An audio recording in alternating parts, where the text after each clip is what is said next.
জুন্নুন মিসরি আল্লাহর একজন ওলি ছিলেন, বহুত বড় ওলি। এই জুন্নুন মিসরি নদীর পার দিয়ে যাইতেছেন, দেখেন একটা বিচ্ছু নদীর পারে দাঁড়ায় রয়েছে। বিচ্ছুটা নদী পার হতে চায়, কিন্তু কেমনে পার হবে? নদী কোনো খেয়া নাই, নৌকা নাই। জুন্নুন মিসরি কয়, দেখি বিচ্ছু কেমনে পার হয় নদী। হঠাৎ করে দেখেন পানির নিচ থেকে একটা কচ্ছপ পানির উপরে আসলো, আর নদীর কিনারায় ভাসতেই বিচ্ছুটা লাফ দিয়া কচ্ছপের পিঠে বসলো, আর কচ্ছপটারে আল্লাহ খেয়া বানায়া নদী পার করাইয়া দিল। জুন্নুন মিসরি কয়, মালিক, একটা বিচ্ছুরে তুমি তোমার কুদরতে পার করাইয়া দিছ, আমিও নদী পার হতে চাই, কেমনে পার হব জানি না, নৌকা নাই, খেয়া নাই। আল্লাহ পাক কয়, অন্তরের ভিতরে আল্লাহ ইলহাম করে দিলেন, হাতের যায় নামাজ পানিতে বিছায়া দাও, যায় নামাজে বসে পড়ো। জুন্নুন মিসরি যায় নামাজে বসে পড়লেন, আল্লাহ পাক যায় নামাজে বসায় নদী পার করায় দিলেন। এই ক্ষমতা আল্লাহর আছে না নাই? কারামাতুল আউলিয়াই হাক্কুন, ওলি আল্লাহদের কারামত হক, এটা আমাদের আকীদা বিশ্বাস। কারণ ওলিরা নিজের ক্ষমতায় কিছু করে না, ওলিদের দ্বারা অসম্ভব যা সম্ভব হয় করায় কে? বুঝো রেখন, কারামত আল্লাহ করায়, নবীদের মুআজিজাও করায় কে? আল্লাহ। অতএব আল্লাহ যদি করায়, তাহলে আমার যুক্তি দিয়া ধরলো না, আমার যুক্তিতে বুঝে আসলো না বিদায় সেটাকে ফালায়া দেওয়ার কোনো সুযোগ নাই। আমার যুক্তি যেখানে শেষ, আমার বুদ্ধি যেখানে হায়রান, সেখানেই আল্লাহর কুদরত শুরু। ঠিক না ভাই?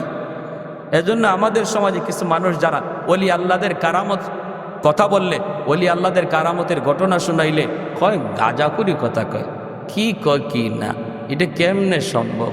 আরে হারামি, তুমি তো নিজেই বুঝো না, এটা তো ওলিদের নিজের ক্ষমতা না, ওলিদের কারামতটাও করায় কে?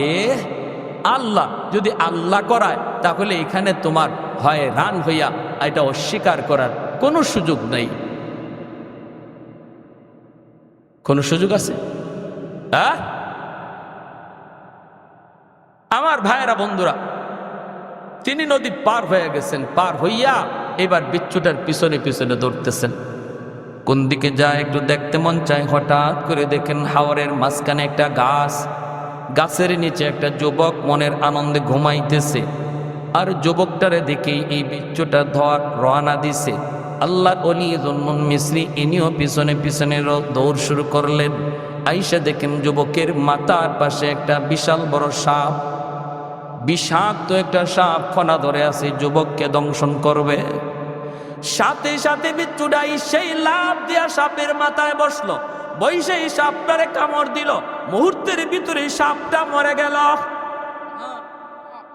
এইবার জুন্নুন মিসরি যুবককে ডাক দেন, যুবক ঘুম থেকে উঠো। এই যুবক মাথার পাশে কি ঘটে গেল? আমরা তো আল্লাহর উপরে 100% ভরসা করতেই পারি না, ঠিক না? আমাদের একই আয় না, কিন্তু যারা 100% আল্লাহর উপরে ইয়াকিন করে কাজ করছে, আল্লাহ 100% তাদের সাথে লেনদেনও করছে। যুবককে আমি যখন ঘুমাইতে যাব, তখনও বলেছি, মালিক, হাওরের মাঝখানে ঘুমাবো, কেউ নাই, আপন বলতে কেউ নাই, বাঁচানোর কেউ নাই। আল্লাহ, কোন হিংস্র জীব জানোয়ার যদি আমার কোনো ক্ষতি করে, আমি ক্লান্ত পরিশ্রান্ত একটু ঘুমাবো। আল্লাহ, যদি কোনো জীব জানোয়ার ক্ষতি করে, কেউ ফিরাইবার মতো নাই তুমি ছাড়া। আল্লাহ, আমি তোমার উপরে হাওলা করে ঘুমাইলাম। গাড়িতে তুমি উঠতেছো রে যুবক, ঘর থেকে বের হয়েছ, গাড়িতে উইটেই তুমি গানটা বাজাও কেমনে? গাড়িতে ওইটাই তুমি গানটা কেমনে বাজাইলা? ইয়ারফোনটা কেমনে কানে ঢুকাইলা? হাওয়ার উপরে গাড়িটা চলতেছে, কোথায় জানি অ্যাক্সিডেন্ট হয় কেউ জানে না। ভরসা করার কথা ছিল তোমার আল্লাহর উপর, নাম নেওয়ার কথা ছিল আল্লাহর উপর। আল্লাহকে বান্দা, আমার উপর 100% ভরসা করে তুমি যা করবা, আমি আল্লাহ তোমার সাথে 100% লেনদেন করব। সুবহানাল্লাহ ওয়া বিহামদি, সুবহানাল্লাহিল আযীম।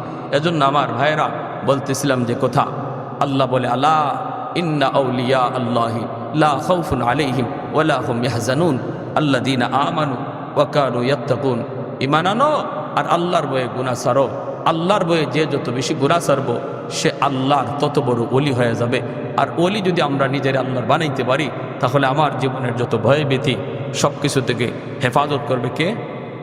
জোরে বলেন, জোরে বলেন। তামাম দুনিয়া জুড়ে আজকে মুসলমান অশান্তিতে ভুগতেছে। সব দেশে মুসলমানের কান্নার আওয়াজ। ফিলিস্তিনে গাজার জমিন মুসলমানের রক্তে লাল। তুমি আর আমি যখন আর্জেন্টিনা আর ব্রাজিল খেলা নিয়ে মত্ত, তখনও ফিলিস্তিনের জমিনে মুসলমান ভাইয়ের বুকে গুলি চালাইছে ইহুদিরা। এত নির্যাতন, এত নিপীড়ন, এরপরও আল্লাহর গাইবী সাহায্য আসে না কেন? কারণ আমরা আল্লাহকে নারাজ করে ফেলেছি। আমরা আল্লাহকে যত তাড়াতাড়ি রাজি করব, যত তাড়াতাড়ি খুশি করব, তত তাড়াতাড়ি আসমানি মদদ নেমে আসবে। এই মুহূর্তে আমাদের সবচেয়ে বড় প্রয়োজন আল্লাহকে রাজি করা। আমেরিকা রাজি আসেনি না নাই এটা দেখার দরকার নাই। ভারত আপনার উপরে রাজি আসেনি না নাই এটাও দেখার দরকার নাই। শুধু একটা জিনিস দেখো, আল্লাহ রাজি আছে কিনা। যদি আল্লাহ রাজি থাকে, তামাম দুনিয়া তোমার দুশ্মন হলো একটা পশমের ক্ষতিও পারবে না। আল্লাহ পাক রব্বুল আলামিন কয়, ইবলিস তাহলে তুই বুঝি দেখতে চাস? কয় হ, আমি দেখতে চাই। আল্লাহ বলে, না না, আমার আইয়ুব বিপদে পড়লেও আমি আল্লাহকে ডাকবে। ইবলিস কয়, না, বিপদে পড়লে ডাকবে না। আল্লাহ বলে, তাহলে দেখ। এই বইলে আল্লাহ পাক রব্বুল আলামিনের পরীক্ষা শুরু হয়ে গেল আল্লাহর পয়গম্বর সাইয়্যিদুনা আইয়ুব আলাইহিস সালামের উপর। ভাইয়েরা, বন্ধুরা, সর্বপ্রথম তার নিউজ আসলো তার মিল ফ্যাক্টরিগুলো ধ্বংস হয়ে যাচ্ছে। এই কারখানা ওই কারখানায় আগুন লাগছে। যখনই বিপদ কোনো খবর ওনার কানে আসত, সাথে সাথে আল্লাহর পয়গম্বর আল্লাহর শুকরিয়া আদায় করত। সুবহানাল্লাহ কোন। আল্লাহ পাক কয়, ইবলিস দেখ, আমার পয়গম্বর বিপদের সংবাদ পাইল, এরপরও দেখ আমি আল্লাহকে ভুলে না, আমাকে ভুলে না, না শুকরি করে না, না না এমন কোনো কথা কয় না যেই কথায় আমি আল্লাহ নারাজ হই। আমাদের কারো উপরে যখন বিপদ আসে, তখন আমরা মাঝে মাঝে এমন কথা মুখ দিয়ে বের করি যেই কথার দ্বারা আল্লাহ নারাজ হয়ে যায়।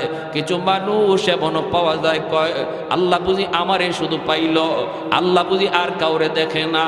আমি নামাজ পড়ি, আমি রোজা রাখি, আমি দাড়ি টুপি নিয়ে চলি, বিপদ আমারে ছাড়ে না। এই লোকটায় নামাজ পড়ে না, রোজা রাখে না, এর দিক কোনো বিপদ আসে না, এত সুখে শান্তিতে আছি। তাহলে ঠিক আছে, আজ থেকে আমিও আর নামাজ পড়বো না। নাউজুবিল্লাহ। আমি সিলেট এক এলাকায়, আবার বাড়ি তো সিলেটে এক এলাকায় গেলাম, রানীগঞ্জ, জগন্নাথপুর, সুনামগঞ্জ, বয়ান করলাম। তো আমারে বয়ানের শেষে এক মানুষের যারা কর্তৃপক্ষ কয়, হুজুর ওই যে ঘরটা দেখতেছেন, এই ঘরের একটা লোক পাক্কা নামাজি আছিল, পাক্কা নামাজি, দিনদার,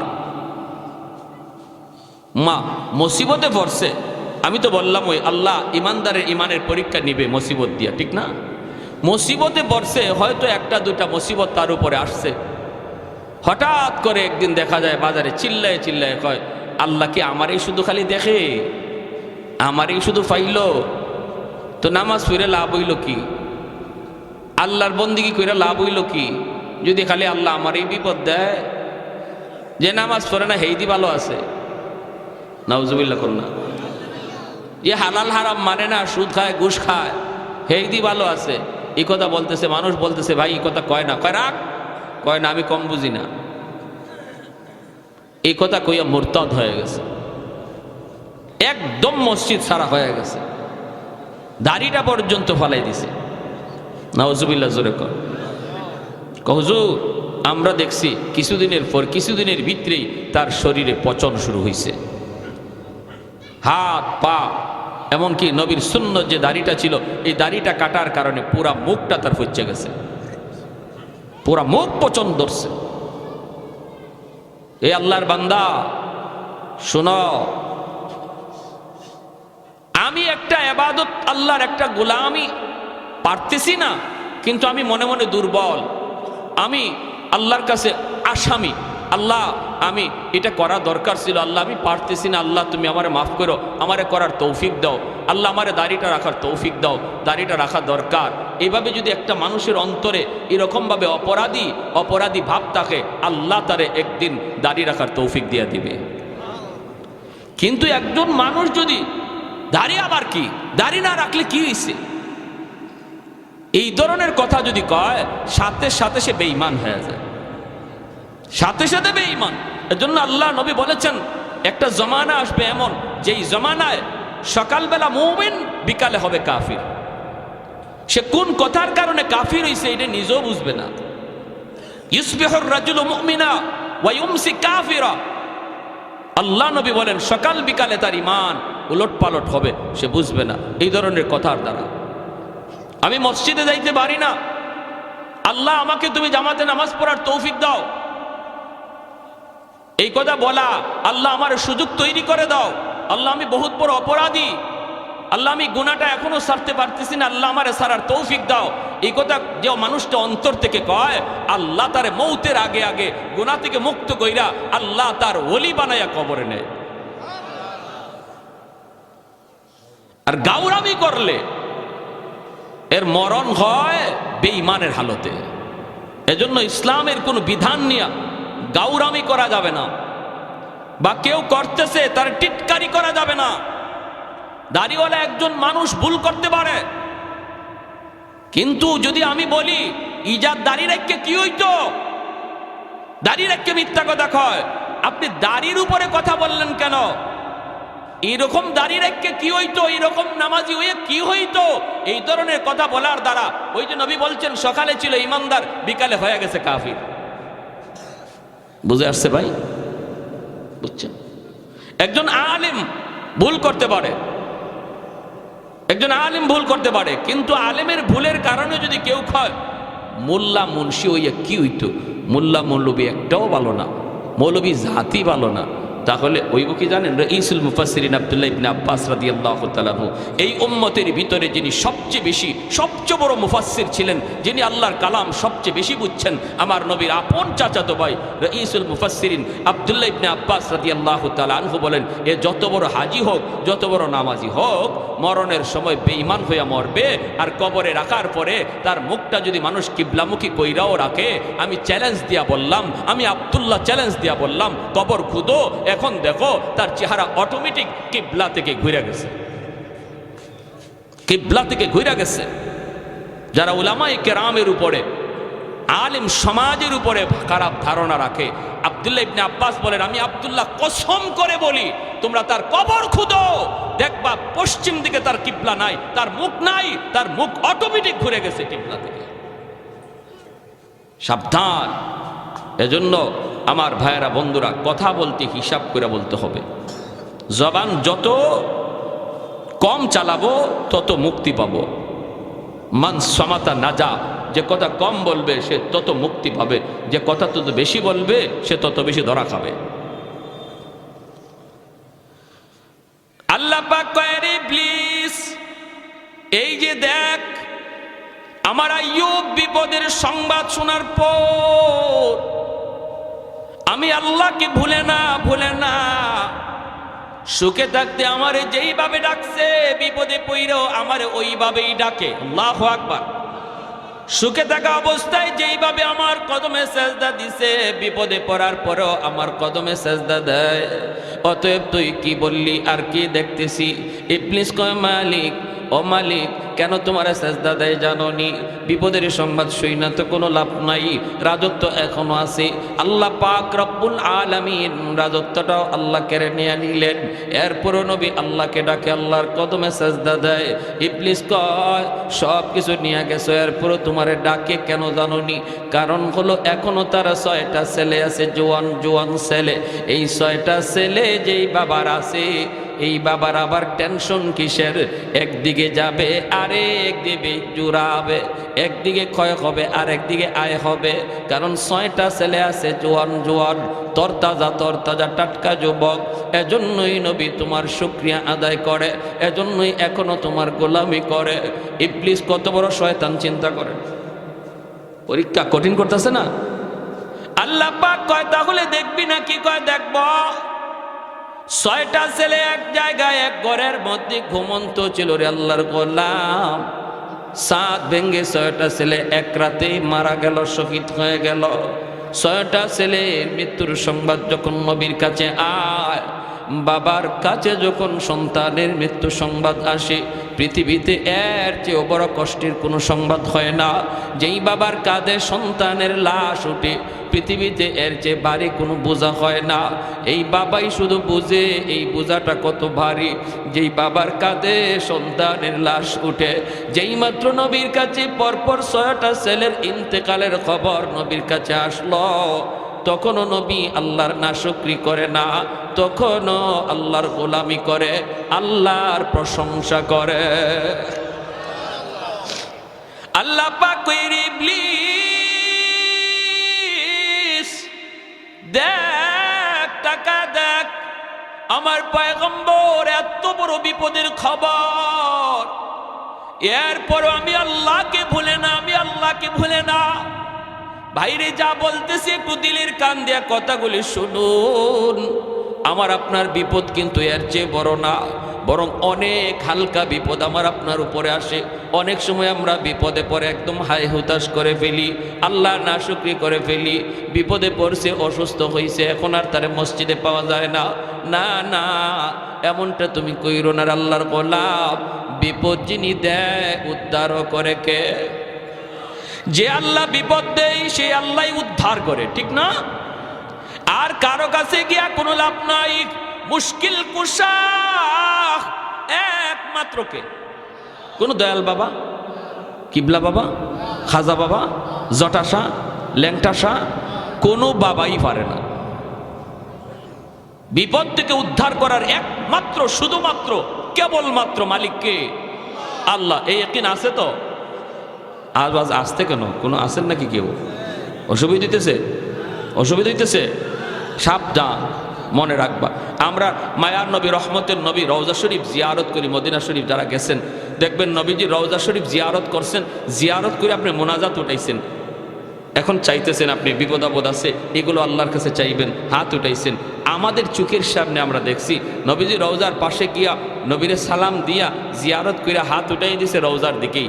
সাথে সাথে ওই এলাকার সৌদি পুলিশরা, সৌদি মুতু যারা, আলেম উলামা যারা, তারা আইসা অত্যন্ত আদবের সাথে তার দেহটারে ঘুরাইয়া দেয়। মুনাজাত করা অবস্থায় আরবিতে কয়, ভাই এই জায়গা নবীকে শুধু সালাম দেওয়া তোমার দায়িত্ব, চাওয়ার জায়গা রওজা না, চাওয়ার জায়গা হলো বাইতুল্লাহ। জোরে কোন সুবহানাল্লাহ। চাওয়ার জায়গা কোথায়? বাইতুল্লাহ। চাইতে হবে কার কাছে? আল্লাহর কাছে। নবীকে সালাম দাও, তোমার সালাম নবী শুনছেন, তোমার সালামের জবাবও নবী দিচ্ছেন। এইবার চাইবা যা নবীর কাছে না, চাইবা আল্লাহর কাছে। আর আমি আপনাকে দয়াল বাবার কাছে, বাবা বাবা, বাচ্চা হয় না, বাচ্চা হয় না, খালি মাইয়া হইতেছে, পোলা হয় না। হাই হাই হাই হাই হাই। সিলেট দরগা যাইন গা বাচ্চার লাগি গে। আমি একবার সিলেট দরগা গেছি, গিয়া দেখি এক মহিলা কাপড় সরাইয়া ফেট দিয়া দরগাত বসাইতেছে। নাউজুবিল্লাহ। আসতে কইছেন না কেন? দরগাওয়ালার কোনো ক্ষমতা আছে পেটে বাচ্চা দেওয়ার? হ্যাঁ, আহা। এজন্য আল্লাহ নবী বলেছেন, ইউসবিহুর রাজুলু মুমিনা ওয়া ইউমসি কাফিরা। এমন এক জামানা, এমন এক যুগ আসবে যেই যুগে সকালে হবে মুমিন, বিকালে হবে কাফির। আল্লাহ আমাদেরকে এই সমস্ত কাজ থেকে হেফাজত করুন। সবাই বলি আমিন। আল্লাহ পাক রব্বুল আলামিন কই, প্লিজ তাহলে তুই বুঝি দেখতে চাস? বলে দেখতে চাই। ইবলিস কয়, আল্লাহ 6টা সন্তান নেওয়ার পরেও তোমার পয়গম্বর তোমাকে কেন ডাকে জানো নি গো মালিক? কেন ডাকে? আল্লাহ বলে কেন? ইবলিস কয়, এখনো তার 4টা স্ত্রী আছে। যেই লোকটার 4টা স্ত্রী আছে তার আবার টেনশন কিসের? 6টা ছেলে গেলেও কোনো অসুবিধা নাই, ছেলে জন্ম নেওয়ার এখনো সুযোগ আছে, কারণ 4টা বউ আছে, টেনশন কের?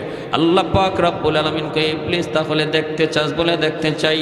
4টা স্ত্রীর ভিতরে একজন স্ত্রী ছিলেন আইয়ুব নবীর খেদমতে, যার নাম ছিল বিবি রহিমা। আর 3জন তারা এক জায়গায় ছিলেন ঘুমন্ত। এই 3জন বিবি একসাথে তারা মারা গেলেন। নবীর কাছে খবর আসলো, আপনার 3জন বিবি একসাথে দুনিয়া থেকে বিদায়। এরপরও মায়ের নবী আইয়ুব নবী আল্লাহর নাশুকরি করে না গো।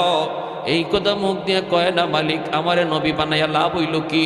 এত বিপদ তুমি আমারে দিতেছ, তাহলে আমার নবুয়তি পায়া লাভ হইল কি? তোমার গোলামি কইরা লাভ হইল কি? একবারও তিনি বলেন না। তিনজন বিবির মৃত্যু সংবাদ পাওয়ার পরও নবী আল্লাহর শুকরিয়া আদায় করে। ও আমার মা বোনেরা, খেয়াল করে শুনো গো মা, তোমার আমার বিপদ এর চেয়ে বড় নয়, সমানও নয়, এর চেয়ে হাজার গুণ ছোট, এর চেয়ে হাজার গুণ ছোট। ছোট্ট বাচ্চারা মারা গেছে, কলিজার টুকরা সন্তান তোমার মারা গেছে, না না না শুকরি করবা না। নাবালিগ অবস্থায় যার বাচ্চা মারা যায়, ওই বাচ্চাগুলিকে আল্লাহ পাক রব্বুল আলামিন কিয়ামতের ময়দানে বাপ মার জন্য বহুত বড় সুপারিশকারী বানায়। বাচ্চাগুলি আল্লাহর কাছে ডাক দেয়া কয়, মালিক, ও মালিক, তুমি আমারে দুনিয়াতে পাঠাইছো, পাঠানোর সময় আমার মা কত কষ্ট করছেন, জান বের হয়ে যায় অবস্থা। এরপরে আমি দুনিয়াতে আসলাম, এত কষ্ট আমি মাকে দিলাম, কিন্তু মার কোনো খেদমত আমি করতে পারলাম না, আমার মা ঋণ আমি শোধ করতে পারলাম না। আল্লাহ, আজ যদি তুমি আমাকে জান্নাতে দিতে চাও, আমার মা বাবা সারা জান্নাতে যাইবো না, হয় আমারে বাপ মার সাথে জাহান্নামে দিয়ে দাও, হয় আমাকে আমার বাপ মার সাথে জাহান্নামে দিয়ে দাও, নতুবা আমার সাথে আমার বাপ মারে জান্নাতে দিয়ে দাও। আমি আমার মা বাবা ছাড়া থাকবো না। আল্লাহ, তুমি আমার দুনিয়াতে পাঠাইছো, আমার মা আমার বাবা আমার উপর কি পরিমাণ ঋণ, আমি তো ঋণ শোধ করার সুযোগ পাই নাই, দিছো না। আজ হাসরের মাঠে যদি আমাকে জান্নাত দিতে হয়, বাপ মা ছাড়া জান্নাতে যাইবো না। রব্বুল আলামিন তখন বলে, বান্দারে, আমি আল্লাহর আদত হচ্ছে জাহান্নামীকে জান্নাতে দেওয়া, কিন্তু কোনো জান্নাতীরে জাহান্নামে দেওয়া এটা আমার আদত না। বান্দা, তুমি তো জান্নাতি, তোমাকে আমি জাহান্নামে দিতে পারি না, ঠিক আছে, নেও তোমার সুপারিশে বাপ মারেও জান্নাত দিয়া দিলা। এজন্য বাবা সবর করো, সবর, মা সবর করো, সবর। এই বাচ্চাটা তোমার জন্য জান্নাতে যাওয়ার উসিলা হবে, জান্নাতে যাওয়ার উসিলা হবে। শুধু মুখ দিয়া এমন কোন কথা বইল না যেই কথার কারণে ঈমান চলে যায়, আল্লাহ নারাজ হয়ে যায়, এমন কথা বইল না, এমন কথা বইল না। আল্লাহর দোহাই তুমি এমন কথা বইল না। মৃত্যু সংবাদ শুনছো, ইন্না লিল্লাহি ওয়া ইন্না ইলাইহি রাজিউন কয়া তুমি দোয়াটা পড়ো। এই দোয়ার অর্থই হলো, আল্লাহ শিখায়া দিয়েছে, বান্দারি, যখনই কোনো বিপদ মুসিবত তোমার আসবে, তখনই তুমি এই দোয়াটা পড়ো। মানুষের জীবনের সবচেয়ে বড় মুসিবত হলো মৃত্যু সংবাদ, এই জন্য এই দোয়াটা আমরা পড়ি। এর অর্থ হলো বান্দা, এর অর্থ হলো কি জানেন? আমি যখন বলি ইন্না লিল্লাহি ওয়া ইন্না ইলাইহি রাজিউন, এর অর্থই হলো, ভাইরে তুমি যাও, আমি তোমার পিছনে আসতেছি। বাবা যদি ছেলের মৃত্যুর সংবাদ পায় কই ইন্না লিল্লাহ, আল্লাহ আমরা সবাই তোমার, বাবা তুমি যাও, আমরা সবাই এক পথের প্রতীক, তুমি আগে যাও, আমি তোমার পিছনে আসতেছি। কেউ থাকার জন্য আসে নাই রে আল্লাহর গোলাম, কেউ থাকতে আসে নাই, থাকবার চেষ্টা করেও থাকা যায় না, যেতেই হবে। এজন্য সন্তানের মৃত্যু সংবাদ শোনার পরও তুমি না শুকরিমূলক কথা বইল না, আপনজন প্রিয়জনের কোন মৃত্যু সংবাদ শুইনও না শুকরিমূলক কথা বইল না। আইয়ুব আলাইহিস সালাম যখন তিনি তার তিনটা বিবির মৃত্যু সংবাদও পাইলেন, এরপরও তিনি একবারের জন্য না শুকরি করলেন না, আল্লাহর শুকরিয়া আদায় করেন। আল্লাহ পাক কয়, এরে ইবলিস, তাকায় দেখ আমার পয়গম্বর এত বড় বিপদেও আমি আল্লাহকে ভুলে না। ইবলিস কয়, মালিক জানোনি কেন? ইবলিস কয়, সম্পদ নিয়ে গেছো, রাজত্ব নিয়ে গেছো, ছেলে নিয়ে গেছো, বিবি নিয়ে গেছো, এরপরও তোমারে কেন ডাকে জানোনি? কারণ হলো তারে তুমি এখনো সুস্থ রাখছো। কি কয়? এখনো তারে সুস্থতার নিয়ামত তুমি তারে দিয়া রাখছো। দেহটা তার পুরাপুরি সুস্থ। যার দুইটা হাত আছে সে কোনো গরিব না, যার দুইটা পা সুস্থ আছে সে গরিব না। সে গরিব হতে পারে না, অসহায় হতে পারে না। সুস্থ দুইটা হাত যার আছে সে কোনো দিন অসহায় না।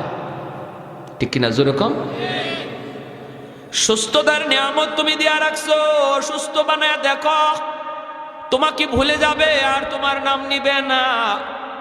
আল্লাহ পাক রব্বুল আলামিন কয়, তাহলে তুই বুঝি দেখতে চাস? বলে দেখতে চাই। আল্লাহ পাক রব্বুল আলামিন এইবার আইয়ুব আলাইহিস সালামের শারীরিক অসুস্থতা আল্লাহ ফালায়া দিলেন। সারা শরীরের প্রতিটা পশমের গোড়া গোড়ায় ফুসকা উঠে গেল। এই ফুসকার ভিতরে পোকা জন্ম নিল। সারা শরীরের এমন কোনো পশমের গোড়া নাই যেই গোড়া দিয়ে ফুসকা উঠে নাই, একটা পোকা জন্ম নেয় নাই। সারা শরীরের মধ্যে দুর্গন্ধ ছড়াইতে লাগলো, শরীর পচে গেছে।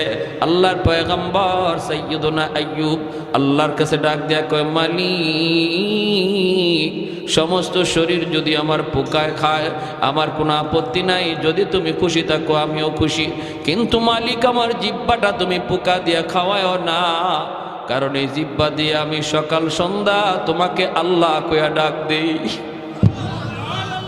আল্লাহ কইয়া ডাকি, আমার কোনো কষ্ট লাগে না। আল্লাহু আকবার। এই আল্লাহ নামের ভিতরে এত মজা, এত মজা, এত মজা। আল্লাহ পুরা দেহটাও যদি পোকায় খায়, আমার জিহ্বাটা তুমি পোকা দিয়া খাওয়ায় না। এই জিহ্বা দিয়া নবী আল্লাহকে ডাকে, আল্লাহকে ডাকে।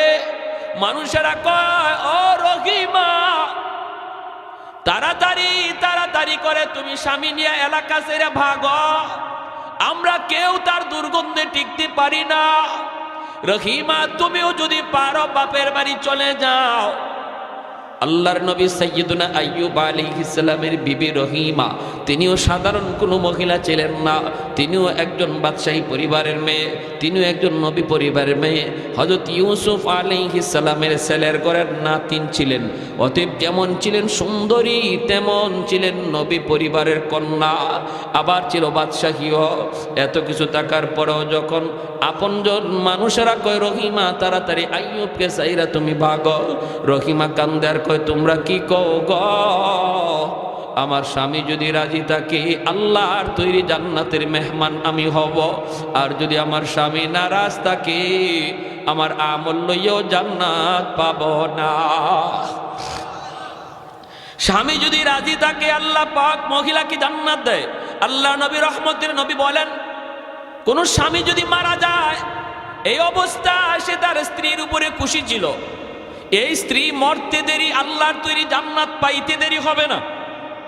অথবা কোন স্ত্রী যদি আগে মারা যায় আর স্বামী যদি তার উপরে সন্তুষ্ট থাকে, নবী বলেন মরতে দেরি জান্নাত পাইতে দেরি নাই।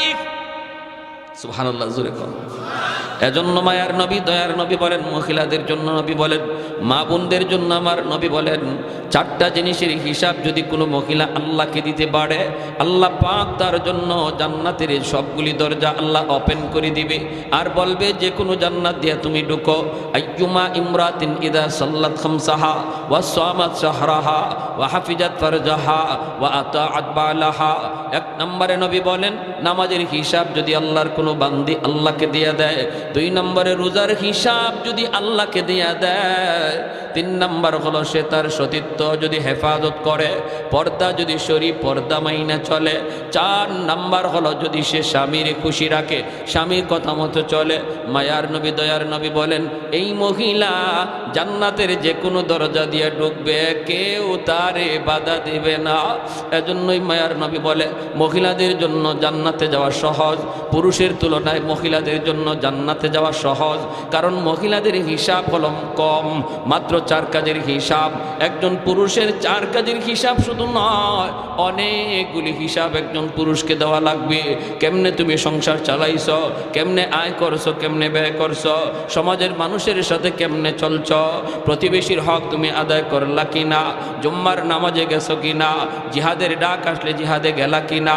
হিসাব কিতাব অনেকগুলি দেওয়া লাগবে, অনেক পুরুষকে দেওয়া লাগবে, কিন্তু মহিলার উপরে এত কোনো প্রশ্ন নাই। ঘরের টাকা কেমনে আসলো, কেমনে ব্যয় হলো, আল্লাহ কোনো মহিলাকে আল্লাহ জিগাবে না, জিগাবে পুরুষকে। এর জন্যই মায়ার নবী বলেন, মহিলারা দুনিয়াতে আল্লাহর ওলি হওয়ার লাইনে, আল্লাহর ওলি হওয়ার লাইনে পুরুষের চেয়ে অর্ধেক পথ আগায় থাকে, অর্ধেক পথ আগায় থাকে। পুরুষ যদি 100 মার্কের মধ্যে 100 মার্কই কামাই করতে হয় পুরুষের আল্লাহর ওলি হওয়ার জন্য, কিন্তু মহিলাকে আল্লাহ পাক রব্বুল আলামিন 100 মার্ক কামাই করতে আল্লাহ বলে না। আল্লাহ কয় মহিলাদেরকে, মা বোনেরা, আল্লাহর নবী জানাইছেন তুমি মাত্র 50 মার্ক কামাই করবা, আর 50 নাম্বার আল্লাহ তোমাকে দয়া কইরা দিয়া দিছে। শুধু মহিলা হওয়ার কারণে আল্লাহ মহিলাকে নিজে দয়া কইরা 50 নাম্বার দিয়া দিছে জন্মসূত্রে, আর বলছে তুমি বাকি 50 নাম্বার কামাই করো, মাত্র 4 কাজের হিসাব দাও। এরপর নবী বলেন, জাহান্নামে আমি মহিলাদেরকে বেশি দেখেছি। জান্নাতে যাওয়া মহিলাদের জন্য সহজ। এরপর নবী কয়, মেরাজের রজনীতে আমি জাহান্নামে মহিলাদের সংখ্যা বেশি দেখছি। ইয়া মাশারান নিসা তাসাদ্দাকনা। মেরাজের সফর থেকে নবী আসার পরেই মহিলাদেরকে ডাক দিয়া নবী বলেন, মা বোনেরা কোথায় আছো, তাড়াতাড়ি করে তোমরা জমা হও, কারণ তোমাদের জন্য খারাপ খবর, আমি জাহান্নামে তোমাদেরকে বেশি দেখছি। অতএব তোমরা বেশি বেশি করে আল্লাহর রাস্তায় দান করো। আল্লাহর রাস্তায় মা বোনদেরকে মায়ার নবী বলছেন, তাসাদ্দাকনা, তোমরা বেশি বেশি করে দান করো, আল্লাহর গুসা থামাও। আল্লাহর রাস্তায় দান করলে আল্লাহর গুসা থেমে যায়, আল্লাহর রাগ থেমে যায়, আল্লাহর গুসার মধ্যে পানি ডালা হয় যদি কেউ আল্লাহর রাস্তায় দান করে। এজন্য নবী কয়, মহিলারা বেশি বেশি করে দান করো। শাড়ি তোমার 5টা আছে, একটা শাড়ি গরিবরে দিয়া দাও, দিয়া দাও। নামাজ পড়তে পারে না আল্লাহর এক বান্দি, কাপড় নাই, তোমার তো 5টা 6টা ব্রিফকেসের ভিতরে এমনি পরে আছে আল্লাহর বান্দি, ঈদে আর শাড়ি কেনার দরকার নাই, ঈদের দিনে ব্রিফকেস কইলা নতুন শাড়িটা একজন গরিবকে দান করো। নবী বলেন, এইভাবে মা বোনরা যদি দান সদকা বাড়ায়, আমি নবী বললাম তার আর জাহান্নামে যাওয়া লাগবে না, আল্লাহ জান্নাতের মেহমান বানাবে। ঠিক কিনা? রহিমা তুমি চলে যাও। তিনি বলেন, না, তোমাদের নাকে দুর্গন্ধ লাগলেও আমার স্বামীর গায়ের দুর্গন্ধ আমার নাকে লাগে না, আমি দুর্গন্ধ টের পাই না, টের পাই না। আমার স্বামীর খেদমত ছেড়ে আমি কোথাও যাব না, যাব না। ও আমার মা বোনেরা, একটু খেয়াল করে শোনো, স্বামীর খেদমত কেমনে করতে হয়। স্বামীরে খুশি করার দ্বারা আল্লাহ তোমার উপর খুশি হয়। আল্লাহু আকবার, জোরে কর। কিন্তু সেটা হালাল পথে, হারাম পথে নয়। স্বামী যদি কয় মার্কেটে চলো বোরকা ছাড়া, এটা তুমি স্বামীর সাথে প্রোডাকশন করো। তুমি কইরো, স্বামী গো বোরকা ছাড়া বেপরদায় আমাকে তুমি বের কইরো না। স্বামী যদি কয় আমার দোস্ত আইছে, তুমি চাল হয়ে যাও, তুমি পরিষ্কার বইলা দিও, স্বামী গো তোমার দোস্তের সামনে যাওয়া আমার জন্য হারাম। ঠিক না? শহরে আছে, গ্রামে একটু কম, শহরে তো ও আল্লাহ, দোস্ত যদি আয়, ফ্রেন্ড যদি আয়, তাহলে ম্যাডাম গেসা দে। হাই হাই হাই, এই সমস্ত পুরুষদের রুচি, এটা যে কি পরিমাণ ফসা হইছে, এরা যে কেমন ফসা আর দুর্গন্ধ এদের রুচির মধ্যে। নিজের বউটারে যখন পরপুরুষের সামনে ইচ্ছা করে পাঠায়, অবাক লাগে।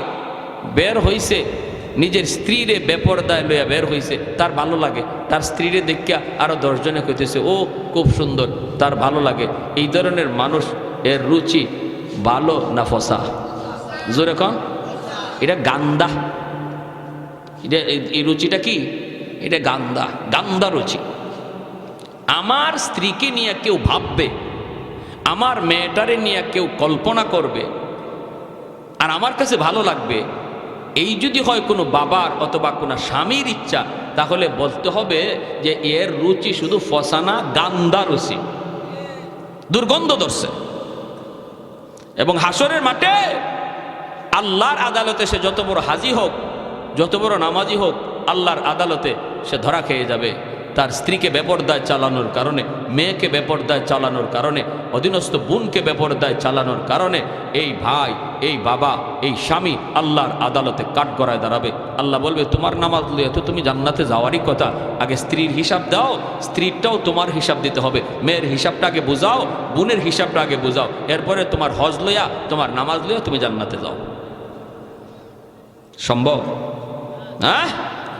এজন্য ঘরের মেয়ে, ঘরের স্ত্রী, ঘরের বোনদের পর্দার মধ্যে রাখা দরকার। আসেনি না নাই? আসেনি না নাই? আল্লাহ নবী, রহমতের নবী বলেন, সালাসাতুন কাদ হারামাল্লাহু আলাইহিমুল জান্নাহ, মুদমিনুল খাম ওয়াল আক ওয়াদ দাইয়ুস আল্লাযী ইউকিররু ফি আহলিহিল খুবুস। তিন ব্যক্তির জন্য জান্নাত হারাম, জান্নাত হারাম হয়ে যায় তিন ব্যক্তির জন্য। মুদমিনুল খাম, যে মদ খায়, ওয়াল আক, যে বাপ মার অবাধ্য, তার জন্য জান্নাত হারাম। 3 নম্বরে নবী বলেন, ওয়াদ দাইয়ুস আল্লাযী ইউকিররু ফি আহলিহিল খুবুস, ওই পুরুষ, যে পুরুষ তার ঘরে ইসলাম বিরোধী কাজ হইতেছে দেখার পরেও বাধা দেয় না। ঘরের অধীনস্থ মানুষগুলি আল্লাহকে নারাজ করতেছে, মেয়েটা বেপরদায় বের হয়, বাবা দেখে, এরপরও বাধা দেয় না।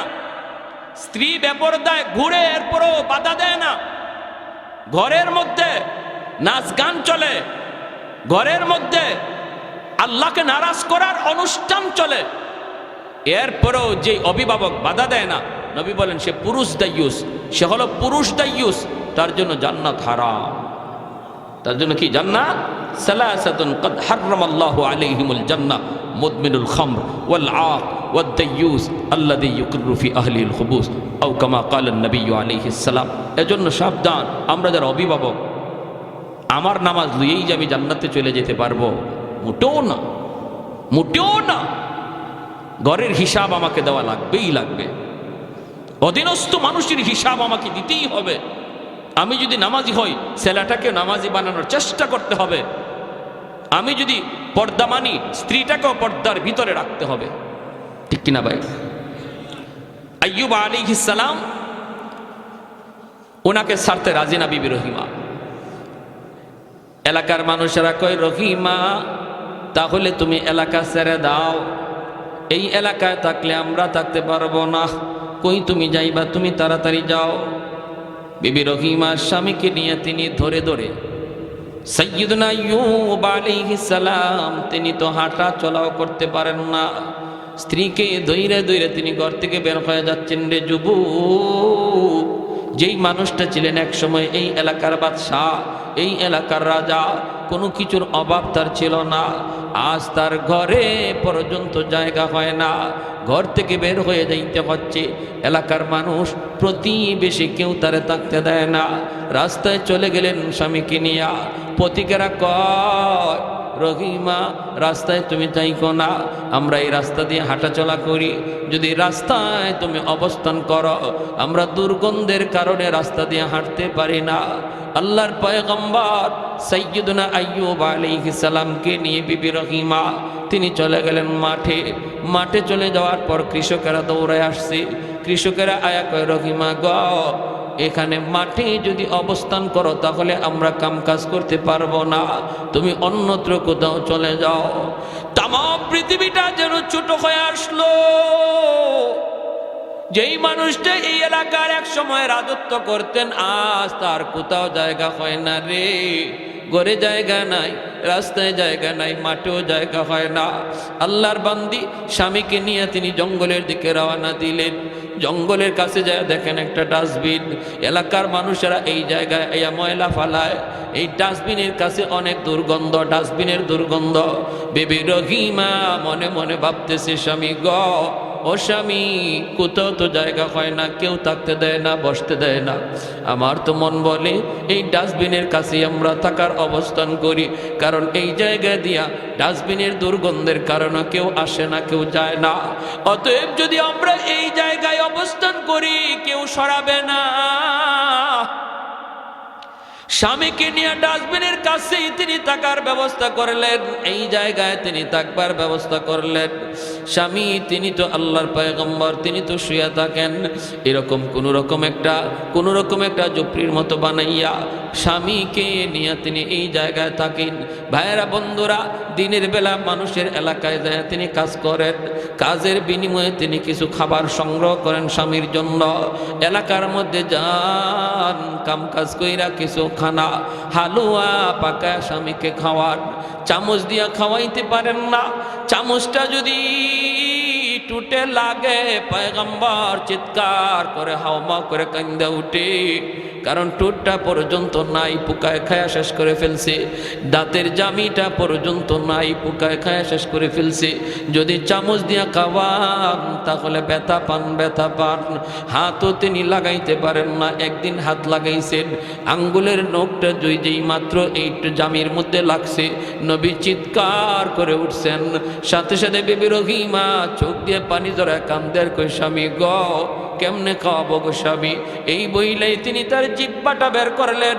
বিবি রহিমা জিব্বাটাকে তিনি বের কইরা জিব্বাটার মধ্যে হালুয়া লইয়া এই জিব্বারে চামচ বানাইয়া স্বামীর মুখের ভিতরে হালুয়া ঢুকাইয়া দেন।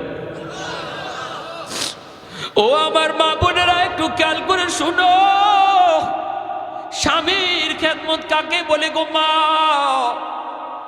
কেমনে আল্লাহকে রাজি করা যায়, কেমনে আল্লাহরে খুশি করা হয়? নিজের জিব্বাটারে চামচ বানাইয়া এই জিব্বা দিয়া হালুয়া স্বামীর মুখের ভিতরে ঢুকান। একদিন জিব্বার মধ্যে একটা পোকায় কামড় মারছে। হঠাৎ করে বিবি রহিমা চিৎকার দিয়া যন্ত্রণায় মাটিতে পড়ে গেছেন। আর তিনি ডাক দেয়া কান্দেন আর বলেন, স্বামী গো, একটা পোকার কামড় আমি সইতে পারলাম না।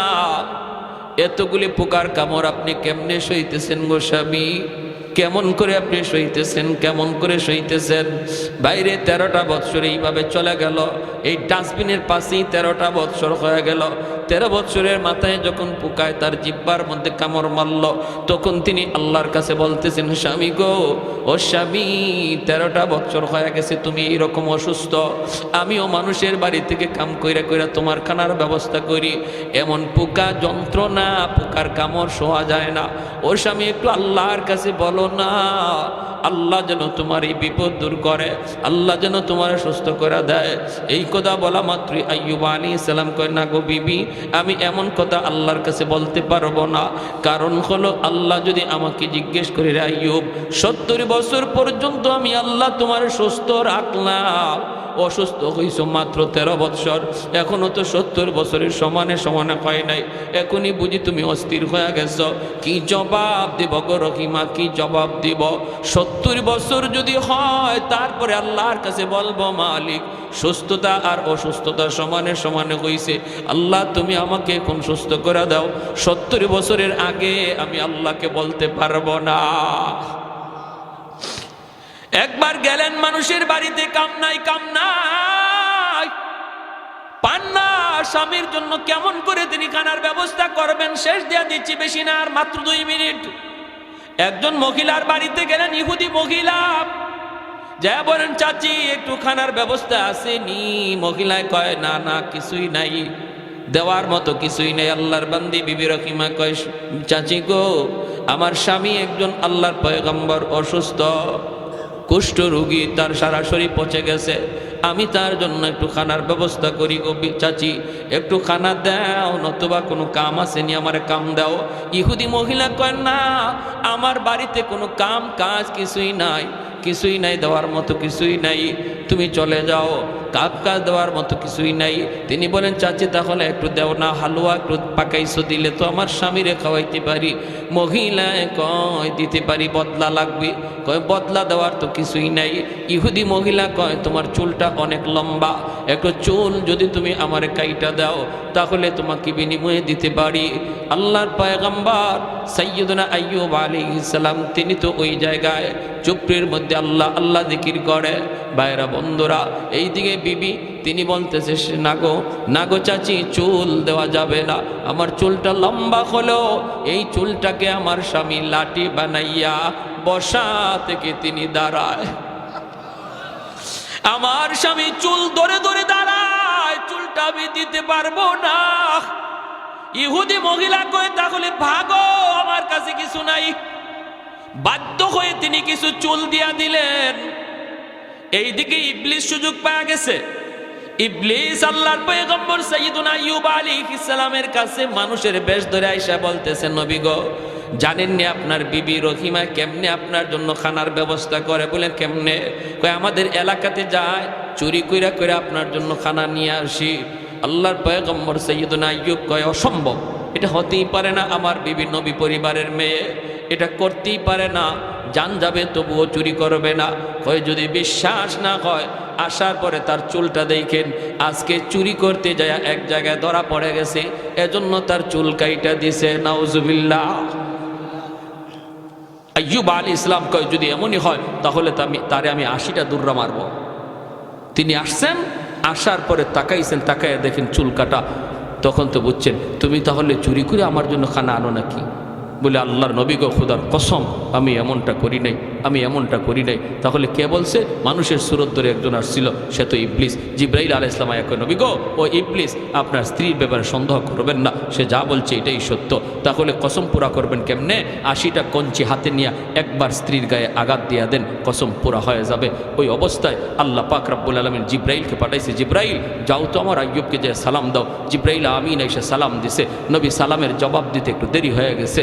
জিবরাইল আমিন কয়, নবী গো, আপনি যদি সালামের জবাব দিতে দেরি করেন উম্মতে করব কি, উম্মতে করব কি? তখন আইয়ুব আলাইহিস সালাম কয়, ভাই জিবরাইল, আমি জবাব সাথে সাথেই দিতে চাইছিলাম, কিন্তু ওই মুহূর্তে আমার জিব্বার মধ্যে একটা পোকা মাত্র উঠছে খানা খাওয়ার জন্য। আমি চিন্তা করলাম যদি আমি এখন জিব্বাটা নাড়া দেই, জবাব দিতে যাইয়া পোকাটা মাটির পড়ে যাবে। হাসরের মাঠে যদি পোকা আল্লাহর কাছে বিচার দেয়, আল্লাহ পাঠাইছিলা তোমার নবীর কাছে খানার জন্য, আমারে খাইতে দেয় নাই, মাটিতে ফালাই দিছে, এই ডরে আমি সাথে সাথে জবাব দেই নাই। পোকাটা যখন আমার জিব্বা থেকে সরছে তখন আমি সালামের জবাব দিছি। আল্লাহ কয়, জিব্রাইল কেমন জবাব পাইছো? আল্লাহ এই জমিনে এত সুন্দর জবাব আল্লাহ আমি জিব্রাইলের মনে পড়ে না আর কেউ দেয়। আল্লাহ তুমি রহম করো তোমার নবীর উপর। আল্লাহ কয়, তাহলে আমার নবীরে কও হাঁটুতে নিজের পা দিয়ে যেন মাটিতে আঘাত করে, পায়ের গোড়ালি দিয়ে যেন আঘাত করে। জিব্রাইল কয়, নবী গো, পায়ের গোড়ালি দিয়ে আঘাত করেন। বলে আমার তো গোড়ালিই নাই। বলে যা আছে তা দিয়ে আঘাত করেন। আঘাত করতেই জমজমের পানির মতো পানি উঠতে শুরু হলো। আল্লাহ বলতেছে, জিব্রাইল বলো আমার পয়গম্বরকে এই পানিটা যেন খায়, এই পানিটা যেন শরীরে লাগায়। খাওয়া মাত্র আর শরীরে মুসা মাত্রই সমস্ত পোকা জরজরাইয়া পড়ে গেছে। 18 বৎসর পর। কয় বৎসর পর? কি বুঝেন? এই ধরনের অসুস্থ যদি আল্লাহ আমরা 3 দিন বিছানায় রাখে, আমাদেরকে খুঁজেই পাওয়া যাইব না, ঠিক না? খুঁজেই পাওয়া যাইব না, কি অবস্থা হবে? এরপরে আল্লাহ পাক রব্বুল আলামিন কয়, যাও। তিনি সুস্থ হয়ে, পরিপূর্ণ সুস্থ হয়ে বসে রয়েছেন। বিবি রহিমা তিনি তখন এলাকায় ছিলেন, তিনি আসছেন খাবার লইয়া, আইয়া দেখেন জায়গার মধ্যে স্বামী নাই। কোথায় গেল আমার স্বামী? পাশে একজন সুন্দর সুঠাম দেহের যুবক বসা, হাউমাউ করতেছেন। আমার স্বামী কোথায়? বাগে খেয়ে ফেললো নাকি? দৌড়ায় গেছেন। আইয়ুব আলাইহিস সালাম তিনি তো 25 বছরের এখন পূর্ণ যুবক, আল্লাহ তারে বানায় দিছে। সুন্দর সুঠাম দেখের পূর্ণ যুবক পিছনে যায় দাঁড়ায় বলতেছেন, ও যুবক, এখানে আমার একজন স্বামী ছিল, স্বামীরে তুমি দেখছনি? আইয়ুব আলাইহিস সালাম চেহারাটা ওই দিকে রাইখা বলেন, স্বামীর চেহারা দেখলে তুমি চিনবানি? বলে চিনব। কেমনে চিনবা? যৌবনের চেহারা মনে আসেনি? কয় মনে আছে। যেই মাত্র আইয়ুব আলাইহিস সালাম চেহারাটা ঘুরাইছেন, সাথে সাথে বিবি রহিমা আল্লাহু আকবার কই আল্লাহর শুকরিয়া আদায় করে স্বামীরে জড়ায় ধরছেন। আল্লাহ সমস্ত নিয়ামত আবার ফিরাইয়া দিছে, যা নিয়েছিল আল্লাহ সব ফিরাইয়া দিছে। কোনো কোনো তফসিরি কিতাবে লিখছেন এরপরে এই পরীক্ষায় পাশ করার পর সৈয়দুনা আইয়ুব আলাইহিস সালাম যদি কোথাও হাইটা যাইতেন তার পিছন দিয়া স্বর্ণের বৃষ্টি পড়ত। এত নিয়ামত আল্লাহ আবার ফিরাইয়া দিছিলেন। কখন? যখন বিপদে পড়ে সবর করছেন। আমরাও যদি বিপদে পড়ে সবর করি, আল্লাহ বলে বাশশিরি সাবিরিন, জানায় দাও তাদের জন্য জান্নাতের সুসংবাদ। শুধু তা না, দুনিয়াতেও আল্লাহ যা হারাইছি হারানোর চেয়েও আল্লাহ আরও বেশি ফিরাইয়া দিবে যদি আমরা বিপদে পইরা সমস্যায় পইরা আল্লাহর উপর সবর করতে পারি। কে সবর করে? সবরের আলামত হলো বিপদে পইরেও সে মসজিদে যায়, বিপদে পইরেও আল্লাহকে ডাকে। সুস্থ থাকা অবস্থায়, সুখে থাকা অবস্থায় যেভাবে আল্লাহরে ডাকছে, বিপদে পইরেও একই রকম আল্লাহকে ডাকে, বরং আরো আল্লাহকে ডাকা বাড়ায়া দিছে, তখন আল্লাহ তার উপর খুশি হয়ে যায়। তাহলে আমরা শীতের দিনে মসজিদে গিয়ে নামাজ পড়া কষ্ট, ফজরের নামাজ পড়া খুব কষ্ট, অজু করা খুব কষ্ট। এই কষ্টটা যদি আমরা স্বীকার করি তাহলে আল্লাহ পাক রব্বুল আলামিন এই ধৈর্যের পরীক্ষায় আমরা পাশ করলাম। ঠিক কিনা? জোরে কন, পাশ করলাম। কারা কারা এই অবস্থার মধ্যেও সুখে দুঃখে সর্বদা আল্লাহকে ডাকবো? একটু হাত উঠে আল্লাহকে দেখায়।